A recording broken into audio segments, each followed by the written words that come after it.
This girl is one of the luckiest in the world. She and her family faced a tragic accident when she was just an infant, but miraculously, she survived. All her family died except her father, who planned to put her in an orphanage. But something incredible happened. Queen Alia of Jordan heard her story and decided to adopt her. The little girl went from living in a refugee camp to the royal palace. But how has her life been since then? Is it true she was eventually asked to leave the palace? And where is she today?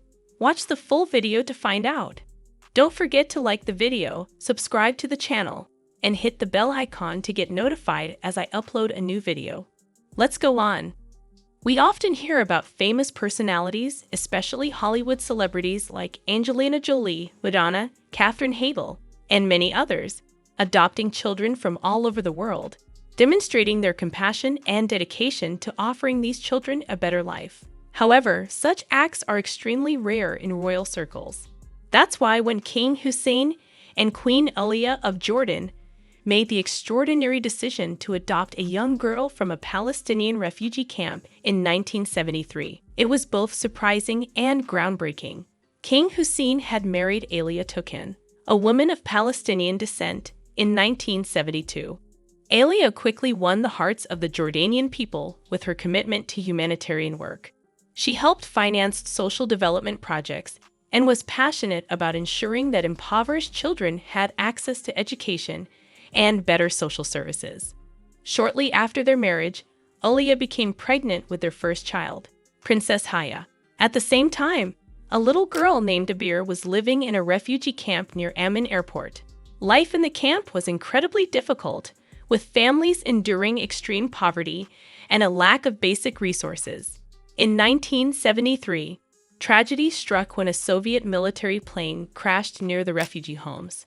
Abir's home was among those hit by the disaster.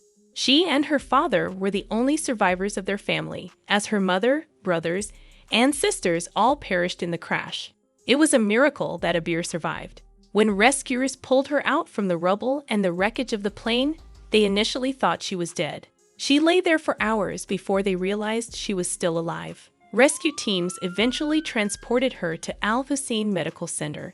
Her condition was critical, with severe physical injuries compounded by health issues like measles, pneumonia, and weakened immunity due to malnutrition and the harsh conditions of the refugee camp. By chance, Queen Alia was also at the clinic at the time, dealing with problems related to her wisdom teeth. The nurses informed her about the 6-month-old girl who had miraculously survived the accident. The queen, moved by the story, decided to visit the girl in the hospital for several days.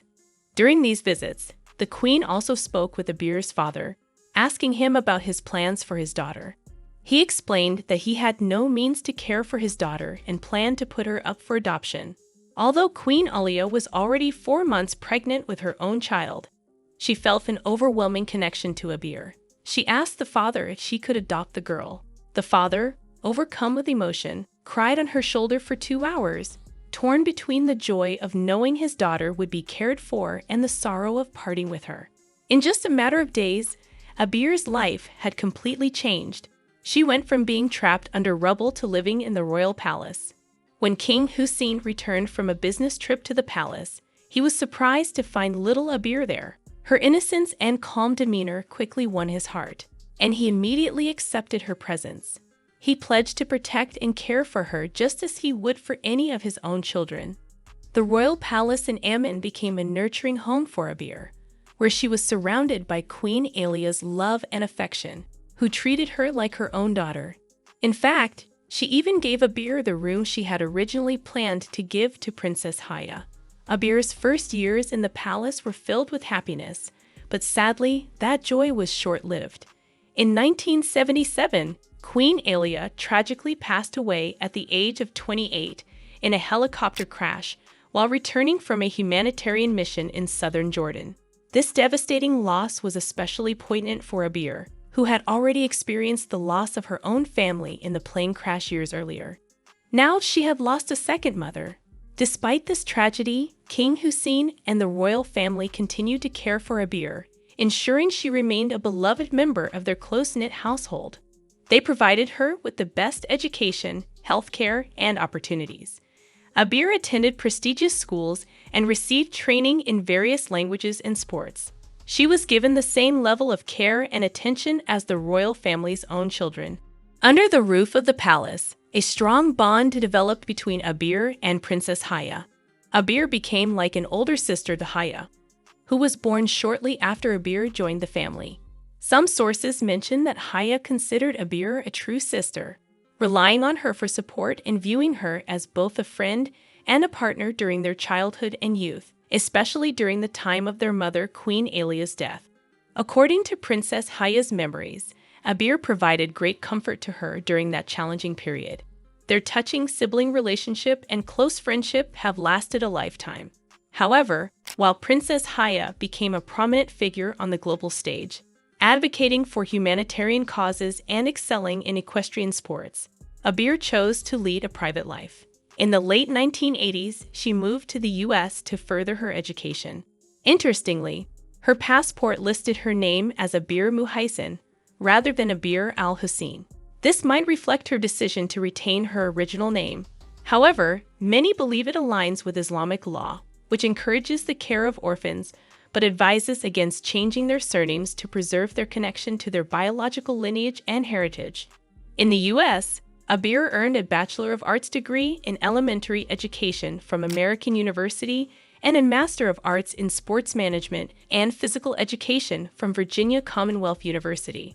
Following her studies, reports from the early 2000s suggest she settled in the Washington, D.C. area, where she worked as a teacher, and in 2006, she married a professional NBA player.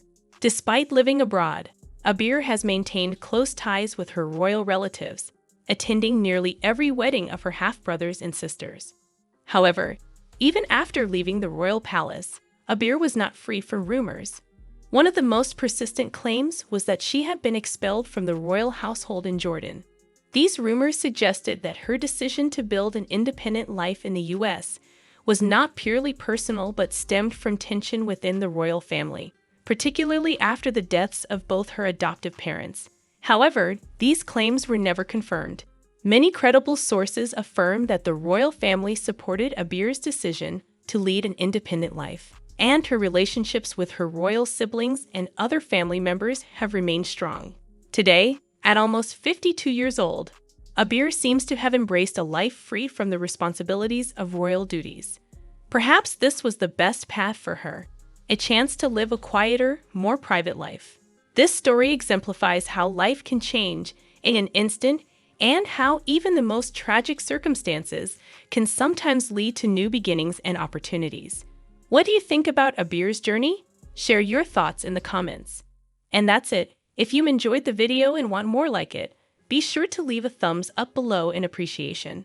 And if you haven't already, you really want to subscribe to my channel, and tick the bell icon so you get notified as I upload a new video every week. See you in the next video.